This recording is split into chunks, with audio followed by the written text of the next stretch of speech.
John and I, one of the missions that we have, and the primary reason why we have the Queer Money podcast is we want to encourage LGBTQ folks to actually think about how money has an impact on their lives, not only in the here and now, but when they retire and when they pass away, right? Many in our community are not part of the generational wealth transfer that happens, especially if you're an LGBT person who's slightly older. You most likely left a home where you were either not accepted or not wanted, or you literally were tossed out on the street, right? And those are the kinds of families that are less likely to actually hand money down to you.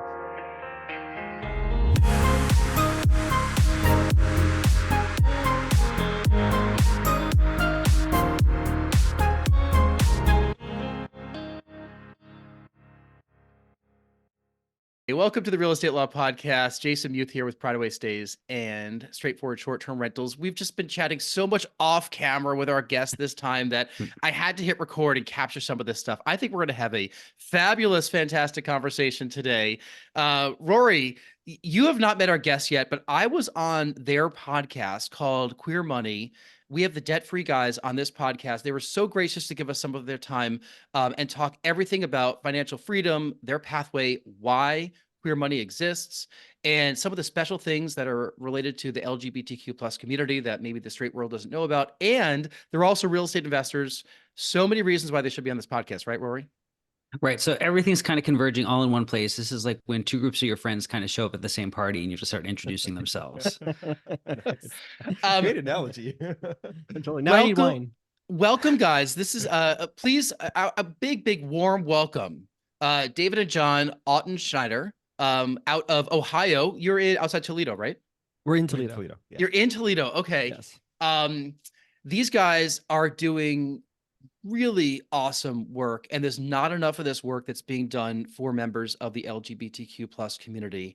And this is by far the gayest audience we've had on this podcast. Like, it's very well known that Rory and I are married. You guys are married or partnered? Yes. We are married. Married. Okay.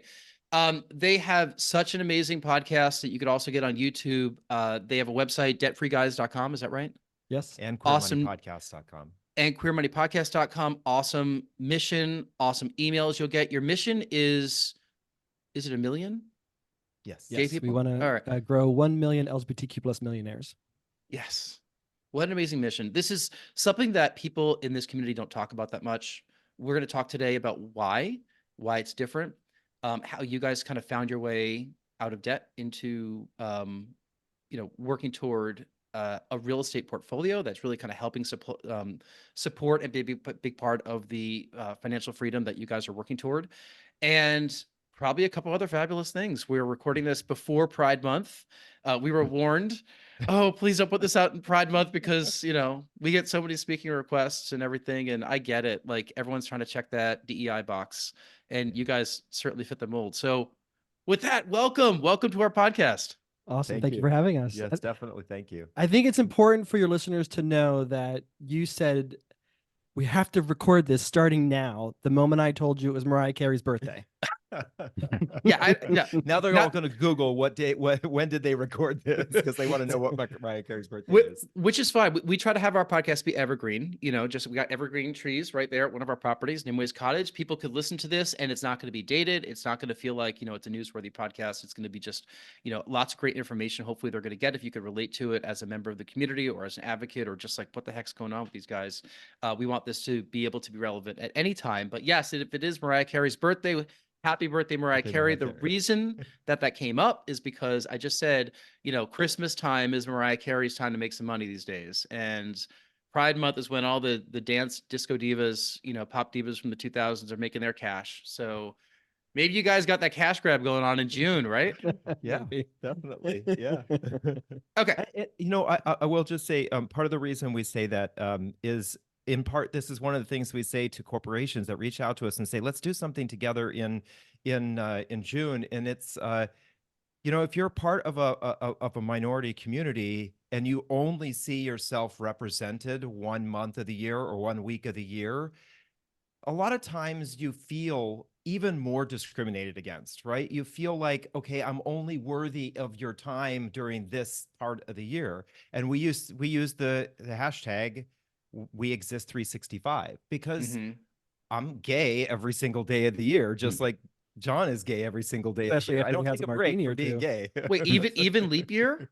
February 29th you are? Or is that the straight day? Yeah, that's the straight day. That's the straight day. Okay. Hmm. Yeah. Well, we just, finished up Black History Month. So cross them off, right? They're done. We don't need to focus on them or women anymore. Cross them off right now. Oh, we had Straight Pride also, St. Patrick's Day. That happened like this Oh, that's right. this yeah. month, here in Boston. But and then day gets their month and then on we go. That's how the calendar is supposed to work, right?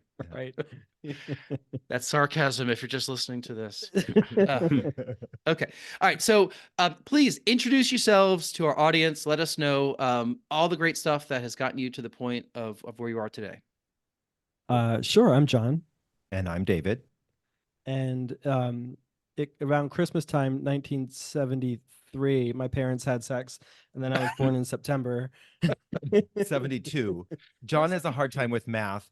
He was born in September. Born in September 73. That's right. 73. Other way. Proud Gen Xers. I'm That's where it all I'm started. I'm late 74, so we're all the same generation. Right on. Well, if we're going to Yeah. go that far back, my dad went to, this is David. My dad went to Germany when he enlisted and served in the army in 1969. My mom stayed behind because she was pregnant. My sister was born. My sister was born premature and had to stay in the hospital for a while. But as soon as they were able to travel, my mom joined my dad in Germany, and I arrived 9 months later. There we go. So let's fast forward a little bit and we'll talk about maybe how you reached a point in your lives where you felt like something like Queer Money and Debt Free Guys, those brands needed to exist. Yeah, absolutely. So, about a year and a half after David and I got together, we finally had the confession moment where we came out to each other about our finances. And we realized that we had $51,000 in credit card debt between the two of us. And the irony was that at the time, we had about 15 years of combined experience in financial services. So we were literally helping other people with their money, helping them save for retirement, improve their credit score, invest in the stock market, buy mutual funds, all that stuff. But we weren't applying it to our own lives.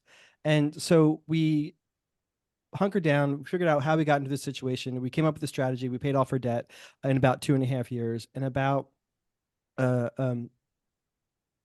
close to the time when we completed paying off our debt, we're like, we have a bit of a unique perspective because we have the professional experience from being in the industry, so we can apply that. Then we have the personal experience of having gone through the dirty and the ugly ourselves. And we thought, what if we combined the two and we could write a book and help people that were in similar situations as we were, help them get out of debt? Because we knew that we weren't the only people that struggled with that at the time. And in our naivete, we thought that when you write a book, Oprah Winfrey invites you onto her television show, and then everybody gets a book, and you're a multimillionaire, and everybody else is paying off their debt, and it's all because of you. And we were shopping the book around and went to about 60 different agencies. And we got a lot of positive feedback about the book, but we kept getting declined because everybody kept saying you don't have a platform. And we thought that writing the book was the platform. And fortunately, somebody replied back and said what a platform looks like, what we could actually build. And they said at the time it was get a radio or a TV show, which was completely out of the realm of possibility. Start a podcast, start a blog, start a YouTube channel, something of that nature. And so we started a blog. And that was sort of our first foray into sort of creating content on a consistent basis. And about a year after that, in 2015, we went to a personal finance conference called FinCon, and it was held in Charlotte, North Carolina at that time. And there were about 900 attendees, and it's like a bunch of money nerds, people who kind of do what we do, create content on various platforms, as well as the finance media. So CNBC folks, Wall Street Journal, whatnot, people are there, and they nerd out for 3 or 4 days. And we realized, and several people pointed out to us, that we were the only out gay people at this conference out of 900 at that time. And somebody said, you guys really seem like you're trying to be Dave Ramsey, and he's kind of got that nailed down. Nobody's talking to your community about finance, and you guys are messed up. And so we're like, okay, well, let us ruminate on that. We went back, and it was about June after that. So June 2015 was when we said, okay, we're going to tack a little bit. We had the Debt Free Guys platform, and that was in 2015. June 2015 is when we launched the Queer Money podcast, because the nuances for LGBTQ people are the same. And 9 years going on 10 years later, like, there's so many differences for the LGBTQ plus community relative to what the general population has to deal with. And that's kind of how we started the podcast and why we continue it to this day. Could I just jump in also and give a parallel? And you guys are much more successful also. You've been doing this for a long time. We just launched Pride Away Stays last year. All right. And our thesis was very similar to yours. I've been to the conferences for short-term rental people. Nobody's really out and gay. They could be out, but like, it's not kind of like how they're marketing themselves or really talking to it. And I said, you know what? We want to own properties. We kind of want to scale our portfolio that way. But I learned so much from all these people that are short-term rental co-hosts, and I have all the tools to be able to do it. So I said, listen, and I talked to Rory, talked to my business partner, Ethan. I said, why don't we launch this in P-Town? We already have property there. And we want to talk to the LGBTQ plus community of people who own property there, who are renting their property out to, straight and gay people, because a lot of straight people go to P-Town too, but like, they're going there and they want to talk to somebody that can talk the gay language and talk the short-term rental language. And it's kind of a very similar parallel. And I want to bring up what I saw earlier today that I just showed you on my phone. This was in one of the short-term rental groups that I'm in. And somebody asked a question, just an honest question: would you be against putting this sticker on a small window at the entrance of your STR? Any risks? And I'll show this on the camera. This is, the pride flag with, the extended diversity colors. That's been a lot more. I don't know if there's a special title for this flag, but it's the common one these The days. progressive pride The- flag. The progressive pride flag. Thank you for that. So you're a better gay than I am. And it says everyone is welcome here. And then the comment beneath it says, "Yikes, spicy comments. I had to limit the comments, and before the admin shut it down. Just a simple question. It seemed to ruffle feathers." And I read through some of the comments, and the comments are as you would expect them to be when somebody is going to put something like this up. And I was shocked that some people were just. I get why you might not want to do it, but some people were just so over the top with why it was a bad idea. And I looked at that this morning and I said, that's why I'm doing what I'm doing. That's why you're doing what you're doing. Yeah. Right. 100%. So, this really speaks to what John and I say about personal finance. Personal finance is basically made up of two pieces. There's the finance side, and the finance side is transactional, right? I swipe a credit card, a straight person swipes a credit card. It works exactly the same, right? But the 20% is made up of who we are as persons. That's the personal side of personal finance. And that is based on where you're born, your gender identity, gender expression, your socioeconomic status, the color of your skin. All of those kinds of things play into your money story. And that has an overshadowing effect on the transactional, because literally there are some people, the way that they were raised or the way that the environment that they were raised in or grew up in, it literally says, don't do these certain things because those certain things are bad for us as these people, right?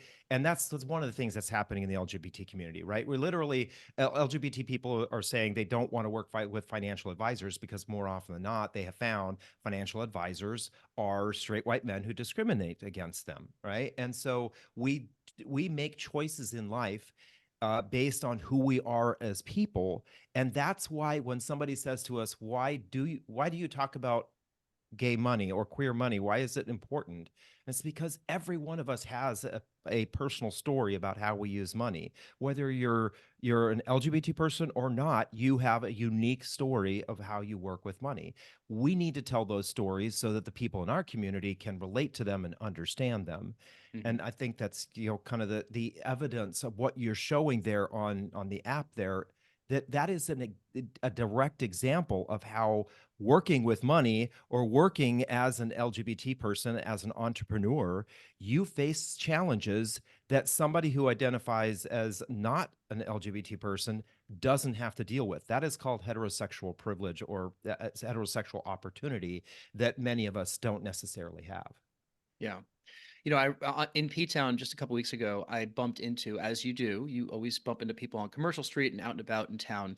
I bumped into a friend of ours, Rory knows, my friend Brian, who we played softball with. He's a financial planner. He works for one of the big ones, but you know, he has to bring in business himself and everything. And he said, "Hey, I'm in town for a week or so. I'm walking dogs, house sitting or something for somebody." He said, "I had this idea of doing some financial planning of financial services for people in the LGBTQ plus community here in Provincetown." He's like, "I saw the stuff you're posting online. Do you happen to know people, you know, that I might be able to speak to?" And I said, "Actually, I want you to talk to the Provincetown Business Guild first, you know, so you can get involved with the business community there." I said, "But you have a fantastic idea to kind of super serve some people in this community that maybe don't have that financial planner yet or are getting good advice from who they're talking to. And it could be another community member talking to a community member, and there's a level of comfort with that." So, you know, I kind of put him down the pathway, and I hope he actually kind of takes some steps to do it. Let me weave Rory into the conversation since he's also here, right? And he's an attorney.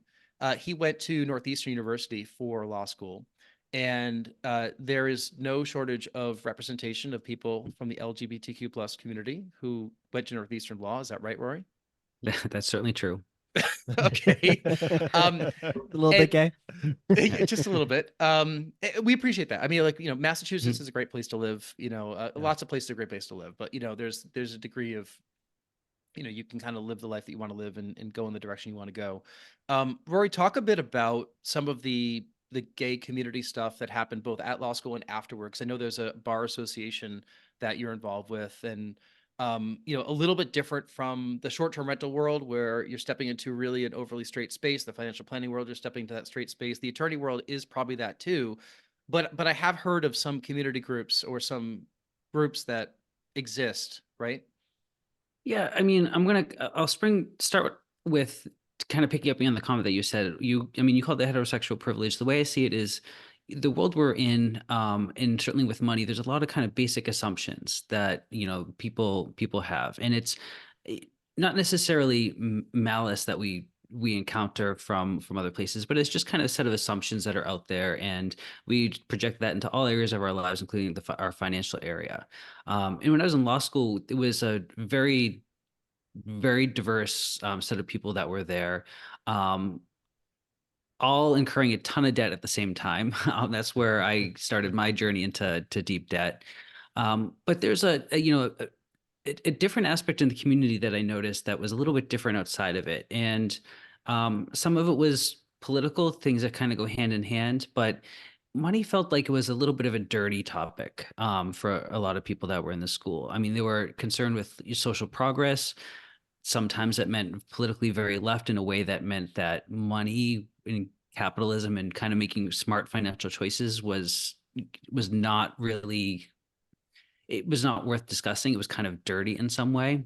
So I remember seeing that kind of that aspect of the community, and you know, to bring maybe some of those viewpoints into the fold. How can we achieve social progress, but also sit down and look at our books in a really intelligent way and learn how to navigate debt, business opportunities, investments, and everything. It was kind of like two different worlds that we're trying to put together in the same conversation. Definitely. Yeah. Yeah. John and I, one of the missions that we have, and the primary reason why we have the Queer Money podcast is we want to encourage LGBTQ folks to actually think about how money has an impact on their lives, not only in the here and now, but when they retire and when they pass away, right? Many in our community are not part of the generational wealth transfer that happens, especially if you're an LGBT person who's slightly older. You most likely left a home where you were either not accepted or not wanted, or you literally were tossed out on the street, right? And those are the kinds of families that are less likely to actually hand money down to you. My parents, I only speak to my family on rare occasions because of medical necessity. I know that I will not inherit any money from my parents. My sister will get everything, right? And so there is this kind of not only lack of experience of dealing with money, but also like you said, there is a little bit of an undercurrent, a very vocal minority in our community that thinks that money in and of itself is evil, and actually um, glorifies poverty. Because people who are poor can't do anything bad to you, right? We always look at the rich and say rich people do bad things to get there. That is not the case. There are millions of people who are wealthy, who built it on their own, who did it through a variety of means that did not hurt anyone. But we as a community always look to the Elon Musks of the world, the Koch brothers of the world, and look at those people and say they're evil, so everyone who has money must be evil. And that is damaging to the progress of our community. One of the reasons why in this year there are already close to 500 bills on the floor of state houses against the LGBT community is because there is an army of financial advisors, lawyers, moms, and organizations. Some of them are called donor advised funds, and all of these organizations are funded with billions of dollars from behind the guise of evangelical, or what we call the Christian industrial complex. All of that is being funded, right? And our community doesn't have that because we don't think about the long-term effects of how we use our money, where our money comes from, and where it's going, and how it can empower our community to overcome things like this. Mhm. Sorry, Yeah, a lot came out there. No, and I mean, you talk about, there's a tension that I feel with looking back a couple generations in our community, the generations that really suffered the most, but also it was their effort that kind of brought us the world that we live in today, which is what much better. I mean, the life that we lead is, attributable to them and what they went through. But there's, glamorizing that history to some degree and saying that we have to replicate the same struggles that they went through is a bit, is a bit misguided. We don't, just because the past generations suffered job discrimination, being cut off from families to the point where poverty was an undercurrent and really was part of the community, doesn't mean we need to, as you said, glorify it into today. Now we can make some really smart strategic choices to counter things politically, but also to build our families and to build our communities such that we don't necessarily rely on the same kind of the same resolutions that we had before. Exactly. So, okay, in the world that we live in, like Rory and I met in a softball league, Beantown Softball League in Boston, as I mentioned, and I am associated and play with the Flag Football League in Boston. Both amazing recreational sports leagues that serve, gay and straight people. Anyone could join, but it's been in kind of a safe space where everyone has really been able to compete, make friends, do that kind of thing. We never talk about money. Like, it never comes up. Everyone's got all different walks of life. They're from all different backgrounds. They're athletic, they're not athletic, whatever. Everyone competes on the field and they're friendly afterward, but money never really comes up. What comes up is, where are you going that night? What are you drinking? Where are you going to have brunch? Where are you going on vacation? All that kind of stuff. Okay. I don't think that's uncommon for a lot of people in this space. What would you guys say to kind of the 20-something gays and then the 30-something gays? Like, what are those words like when you go to your conferences or on your past podcasts for people to start thinking about good financial decisions? Absolutely. I think we get the question a lot of, if you had one piece of advice to give anybody, regardless of their age or where they're at in their financial journey, what would it be? And 9.5 times out of 10, we always say simply just start talking about money. We've all been sort of indoctrinated with this ethos that talking about money is rude or bad, or that money is the root of all evil. Money doesn't grow on trees. All this negative stuff that has been projected on us by society and churches. And the conspiracy theorist in me thinks that's somewhat intentional. But what not talking about money does is it doesn't provide us the opportunities to learn and grow and share in our discuss our shared experiences. David and I realized when we were climbing out of debt, it became very apparent to us that this was a problem for the whole community. We were hanging out with doctors and lawyers at the time. chiefs of staff, attorneys for the Democratic National Convention. And then we were also hanging out with retail clerks and baristas. And then there were a whole bunch of us sort of in the middle of the income spectrum. And we all went to the same parties, the same galas, the same vacations. We all had the same designer clothing, $300 jeans, $200 t-shirts. We lived the exact same lives, but we all didn't have high-powered attorney and ER doctor salaries, right? So clearly, a whole bunch of us were struggling to simply keep up with everyone else, and that doesn't help the community. There was a study done in 2016 by Experian, and it showed that the LGBTQ plus community, and of course, this is a couple of years old, but it's the most recent one that we have. We spend most of our money on dining out, entertainment, and personal hygiene. Most of our disposable income. Or disposable income. Yeah.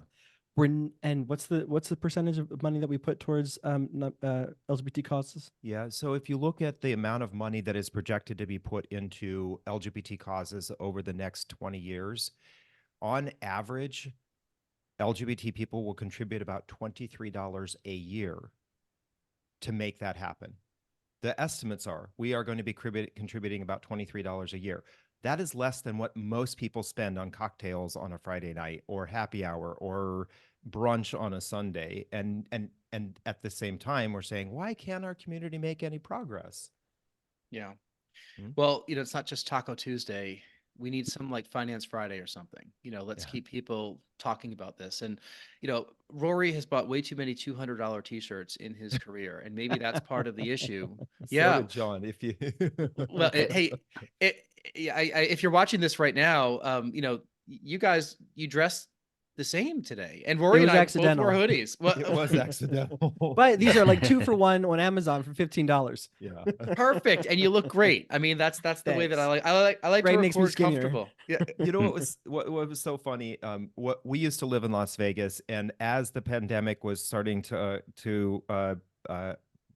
come Unfold. down, I guess, we grabbed our bikes and we rode to an outdoor beer garden kind of place. And it was funny, John and I were sitting there, and both of us had on pairs of shorts that were probably about 4 or 5 years old. We both had a brand new or somewhat new running shoes. And both of us had on Amazon t-shirts. So if you looked at what we were wearing, we were probably wearing something that cost around $100 altogether, right? Mhm. And it was so funny because we're sitting there and there was another table and there were 2 gay guys with another couple, a straight couple. And for whatever reason, all of a sudden, one of them turns around and points at us and says, and those right over there are the rich gays. And we could only imagine that the reason why they said that is because of what we were wearing was brand new, but none of it had any name brand on it, right? Mhm. Except for our shoes, because those are always name brand because they have a logo on them. But our shoes were probably cost us like $75 a pair. Mhm. That is how our community talks about money. Our community talks about money, like you said, through what vacations are you taking? What designer clothes do you have? Where did you go for brunch this weekend or this weekend? All those Mhm. kinds of conversations around how we identify as being quote unquote the rich gays because of the things that we do. But what's so interesting about that is in the world we live in today, all of that can be faked. All of that can be faked with a credit card, a home equity line of credit. It can be that you could literally be a part of the 47% of millennials who still have mom and dad paying for some portion of their living expenses on a regular basis, and you turn around and spend it on other things, right? There's so many ways to fake that, but because we don't have those real conversations, we don't work on making sure that the appearance and the activities are actually paid for by us, as well as having money for the future. Mhm. One of the issues, though, is people just define the numbers and the size of the numbers with the success that people have. And, I think it's a universal thing, right? We live in a very straight town in Newburyport, and people, just keep up with the Joneses, right? That's been the phrase. Everyone's always comparing each other's front lawn and what they have in their backyard and what inside the house. It's the same thing in the gay world. It's just, where are you going? What are you wearing? What do you look like? Like, are you on Ozempic? Do you have fillers, whatever. But you guys got out of your debt, and one of the tools you used is what we would call house hacking. You know, that's a term that's been around for probably a decade or so, maybe longer, but I think Bigger Pockets coined it back in the day. Tell us a little bit about how real estate has helped you, get out of your debt, bring some money in, move toward building your wealth. Yeah. Well, to be clear, we were already debt free before we started house hacking. So we Okay. used our debt lesson method to pay off Yeah, our debt. you're right. You're right. After we did a minor stint of house hacking early on. Yeah. Yeah. I don't really think it really counted, but go ahead. John and I paid our debt off. It was so interesting. We paid our debt off in the middle of 2008, and we all know what happened at the end of 2008, right? The financial crisis and all that. So we were very fortunate that we did that. So it was at that time that we had bought our first condo. And that was it's super exciting for us because literally our debt was going down and gone. And we purchased a condo. It was funny because we bought a condo. We went out with our realtor, and he kept on showing us places, and we were like, "No, we don't want. That's too expensive. We can't afford. We could afford it. That was the thing is he knew what our income was, and he kept on saying, "Well, you guys can afford this. You can afford this. You can afford this, right?" And we kept on saying, "No." Both of us worked for the same company. We worked in financial services, and both of us said, well, what happens if one of us loses our job? Because we had already seen what happened in 2000 with the layoffs and everything like that. So he said, what happens if we want to only spend enough money that either one salary could cover it, or at worst, we could cover our mortgage if both of us went and had to work at Starbucks, right? And so we did that, and thank God we did that, because we literally saw so many of our friends and acquaintances who had paid big bucks for these condos and apartments and houses and everything, and literally were hundreds of thousands of dollars underwater.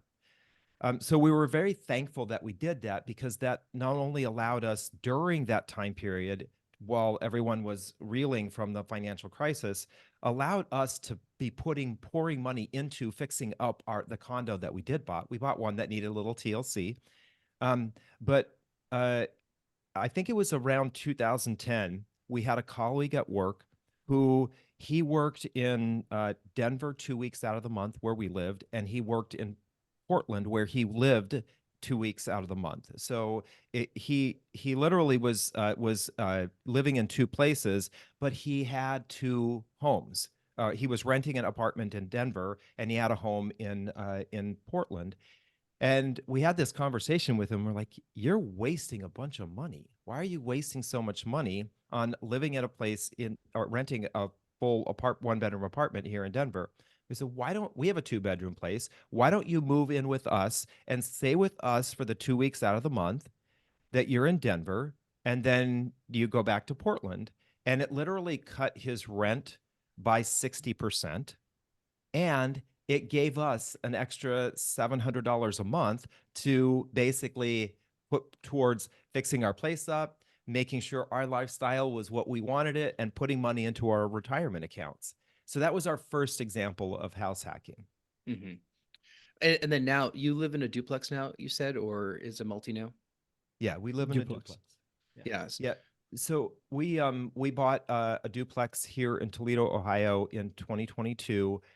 With the intent of we are going to house hack to try to get up to about 8 to 10 doors here in Toledo. That is our goal, in part because, as you said, we want that as part of our retirement plan, to have that steady stream of income.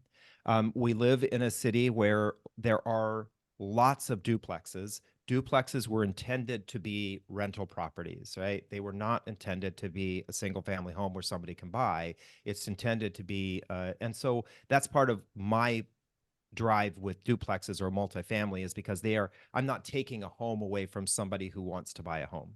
Mm-hmm. So that's one of the reasons why we're doing this. So do you recommend real estate as part of a good financial plan for a lot of people in your conversations? We recommend it broadly. We have a strategy that we call the Wealth Builders Pyramid, and it includes creating incomes from a combination of investing in the stock market, investing in real estate, and investing in a small business of your own. That could become a big business someday if you want to. But there's a lot of challenges today with inflation, the amount of credit card debt people have, the amount of student loan debt people have. Wages are still stagnant relative to the 70s, even though they're upticking a little bit here recently. It's nominal and not really affecting people's lives. The American dream has never been harder to achieve than it is today. There was studies done by Investopedia and I just drew a blank. What was the other organization?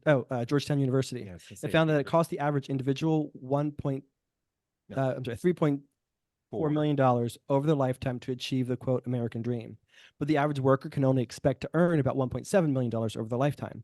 So there's a gigantic chasm between what people want to achieve and what they can realistically expect. So waiting on corporations to start paying fairly and to stop caring so much about their shareholders, it's going to be an exercise in futility probably. So our argument is that we got to figure out a new strategy for people to achieve the American dream. And it can't just be from a W-2 anymore, unfortunately. That should be the case. Retirement should be much more secure for people.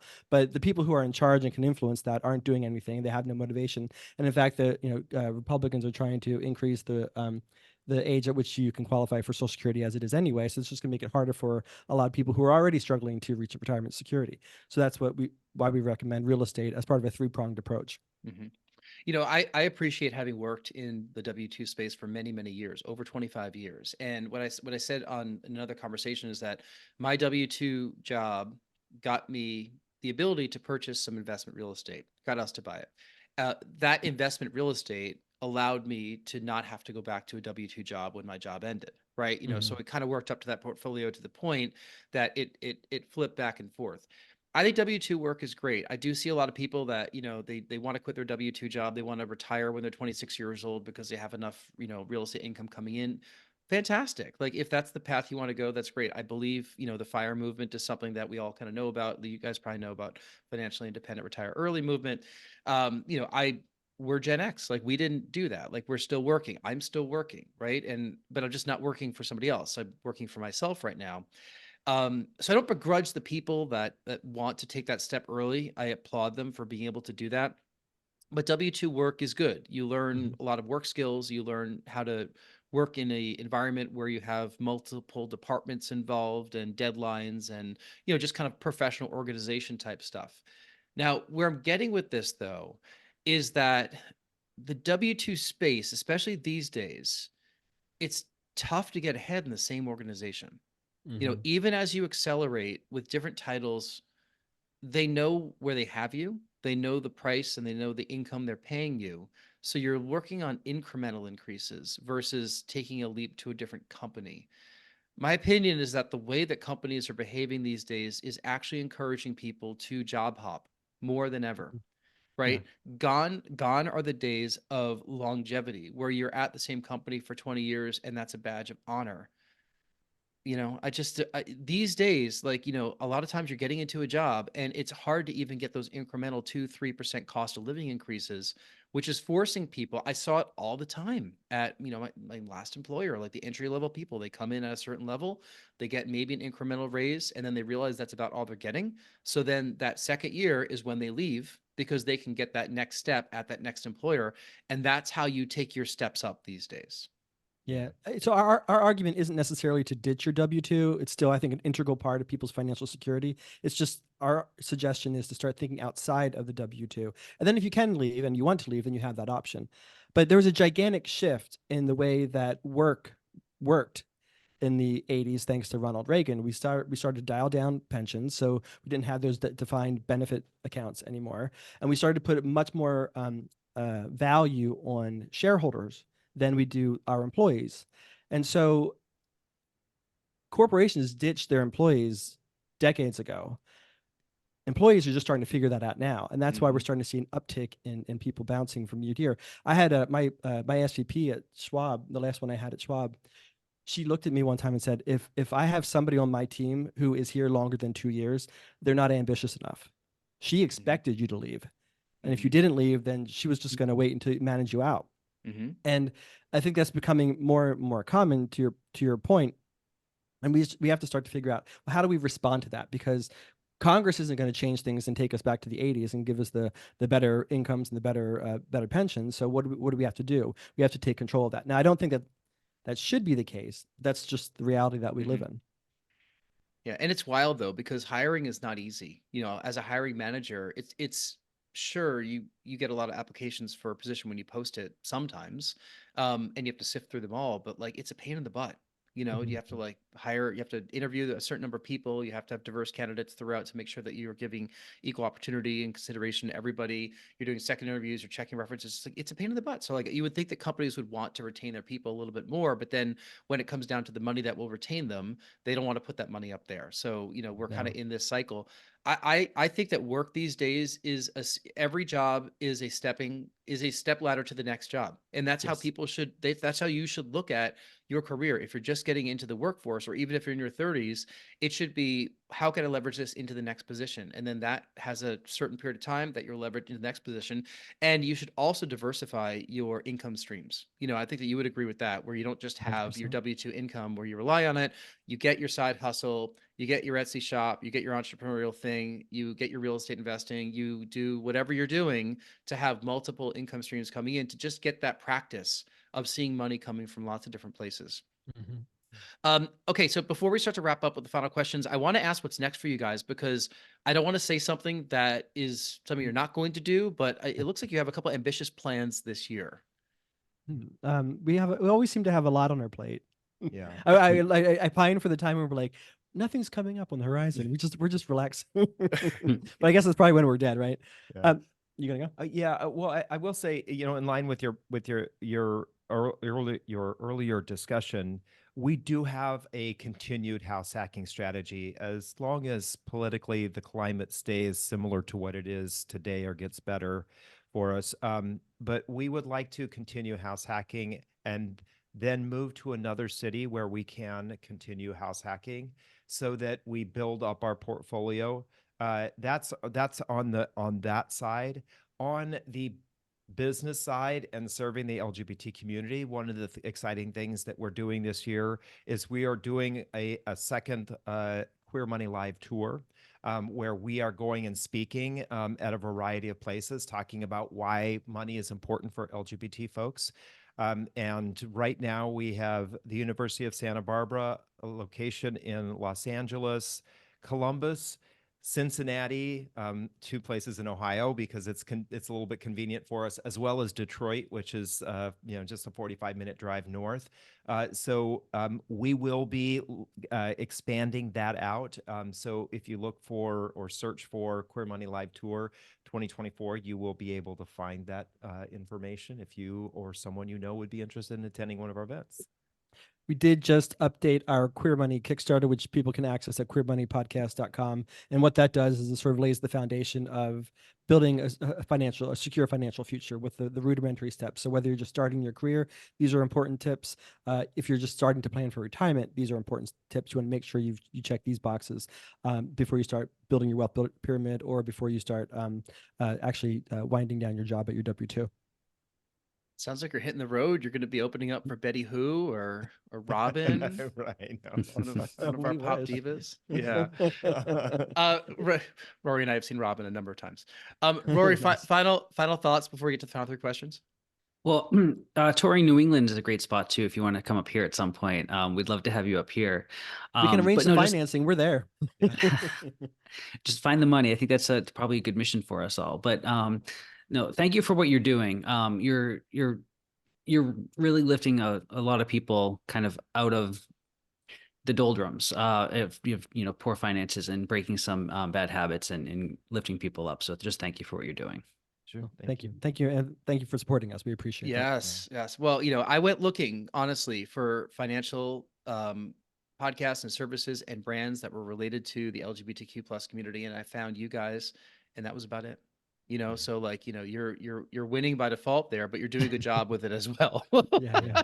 Well, Go ahead. I'll just add, if you don't mind, when John and I went to that conference in 2015, we were the only out LGBT people talking about money for the LGBT community. In 2019, Capital One sponsored us to have a meetup of people at that conference. And at that event, just 4 years later, there were 45 people who identified as LGBT people who either were out and speaking to the community, or at least were out and would from time to time talk about LGBT money issues. That's awesome. So it's working, it's growing. Yeah, yeah. They're there, we're here, we're out there. You know, we just have to find each other. Yes. These are the final questions we ask all of our guests. We'd love to get your thoughts on these just to kind of wrap things up and get to know you a little bit better.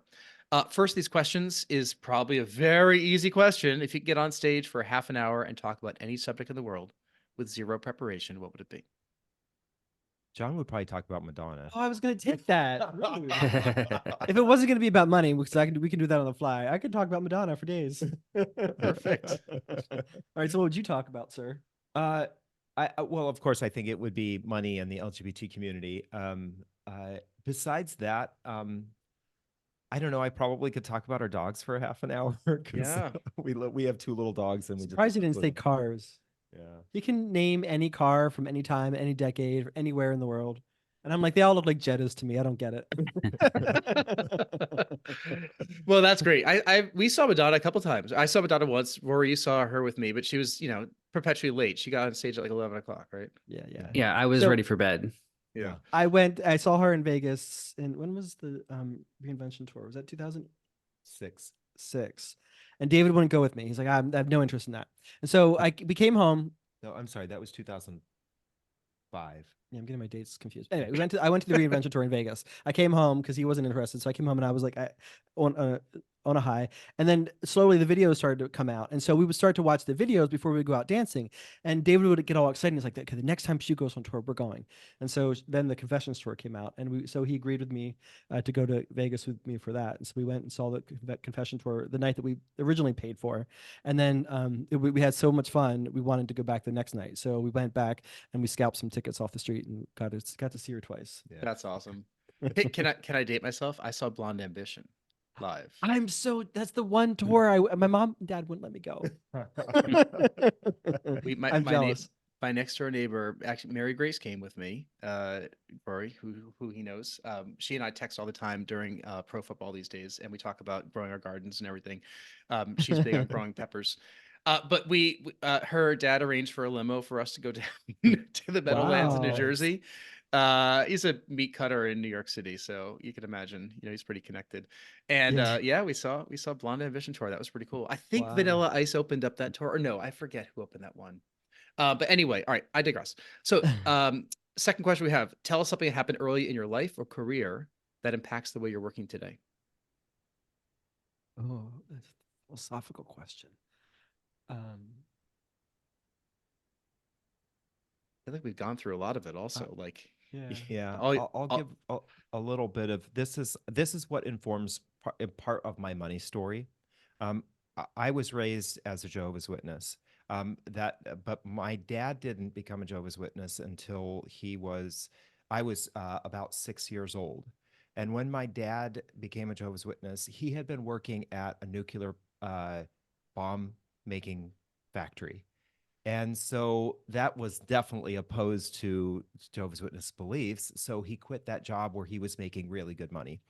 And from that, he literally took a more than a 50% cut in pay. And my sister and I then all of a sudden, we were getting the free and 10-cent lunches at school. Our family was struggling financially. My mom started working outside the house while my sister and I were in school. And with that came all of the these are formative years for me, came all of the, we don't have money for that. Where, what money doesn't grow on trees, all of those kinds of discussions kept on coming out. And since then, I have had a scarcity mindset when it comes to money. I've really struggled with that. I think that's in part why I got into credit card debt. I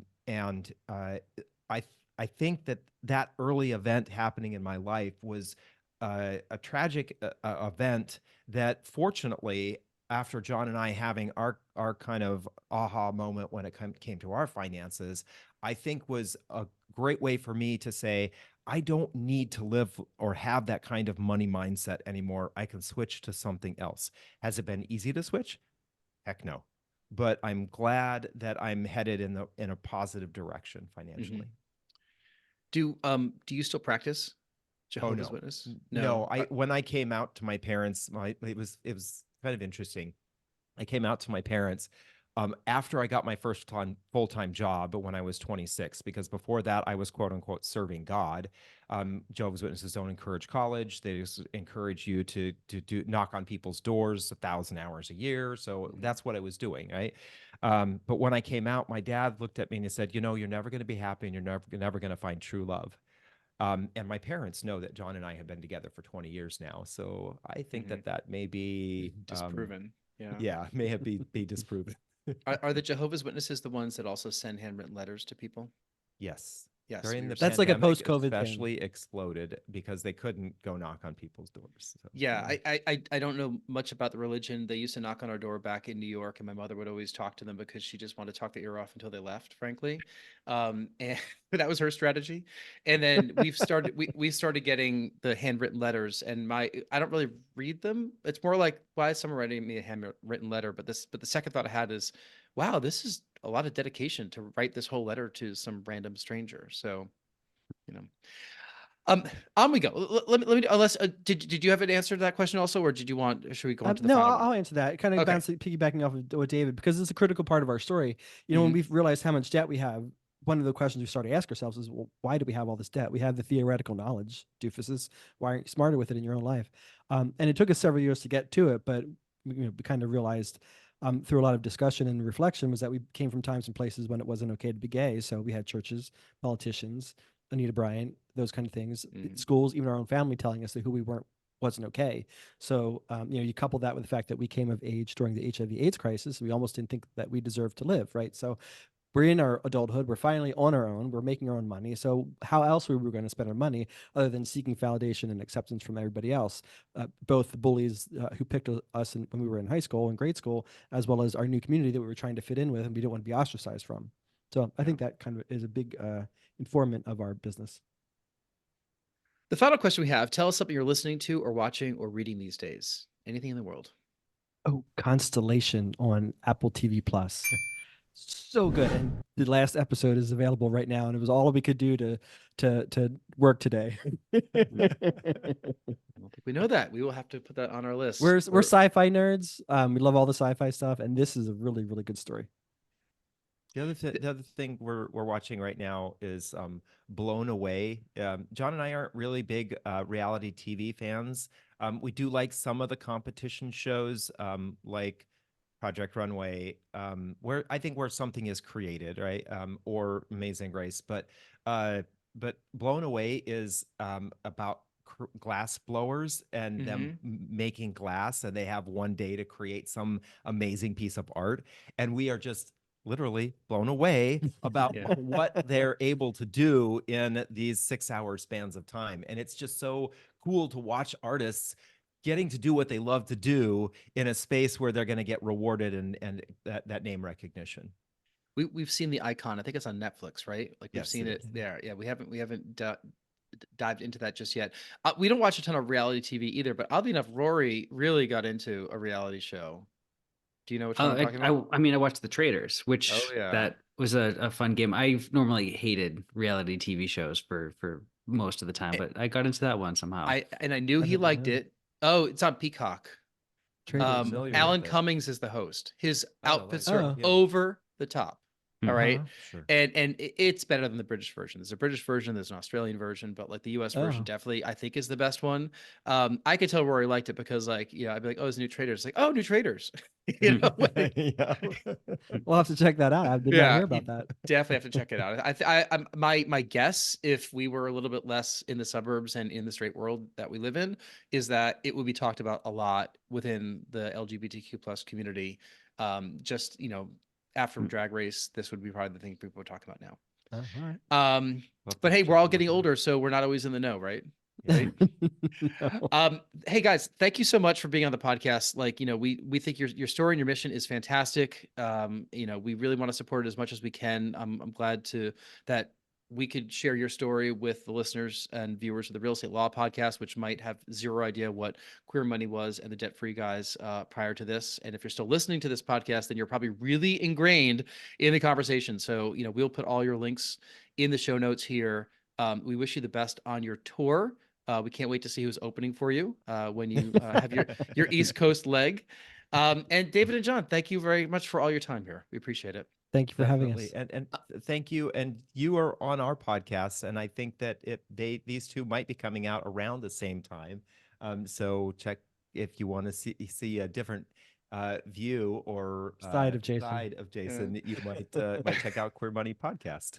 People don't want to hear me talk anymore. Like I'll go to these real estate meetups and they're like, "Oh, I see your content on my feed." I'm like, "I'm really sorry." Like it keeps just publishing, but you know, it's like earlier I thought we are gonna have like a very special episode of Webster or like Mr. Belvedere when we started really getting into some of the heady stuff. But now it's very much like a crossover episode of like when 911 and another one of those shows on Fox, whatever it is, have the same stars back and forth. So we'll have to coordinate. Put these out. Exactly. If you've enjoyed listening to this podcast, 5 stars is what we love. We love your comments. We love if you want to be on the podcast to go to realestatepodcast.com and fill out that form. Let us know who you are. We'll be in touch and we'll get you scheduled if we think it makes a lot of sense. Thank you guys. Thank you everybody for everything that you're doing. Rory, thank you for your time as well. And thank you for listening. We'll see you next time.